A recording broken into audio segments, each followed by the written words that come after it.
kena vita tamin'ny fomaty fashanatry tsy nisy noterena teto izahay no nanomboka ny sara fitiavana tsy maty akory reny fa mipetrako tantara tetio nikio no nanaovana ny voady velirano visavisa ny hoavy fa hiaraka hitady teto daholo mirehetra no ny tranga ninona nitona na zavatra hiatra dia mitovy saranga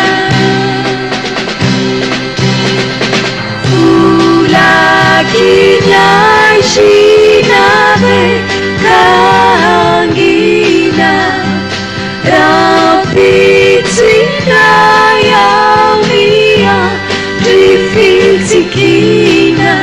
niukivishanati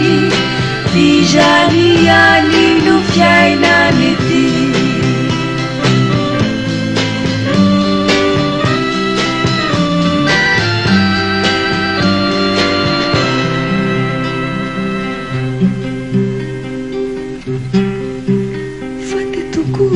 Unyaretanai mafi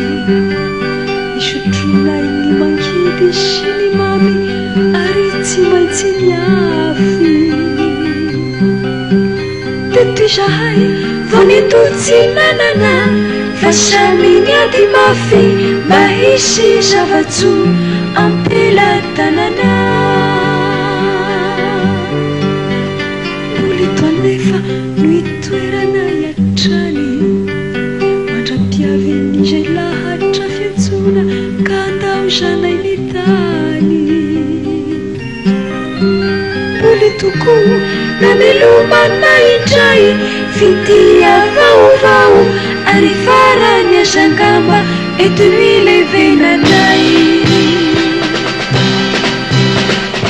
volakinyazinave kangina rapitsina yaumia drifitsikina niukivisanatri vizaniani nufyainaniti vulakinyazinave kangina rapitsina yaumia drifitsikina niukivisanatri vizaniani nufyainaniti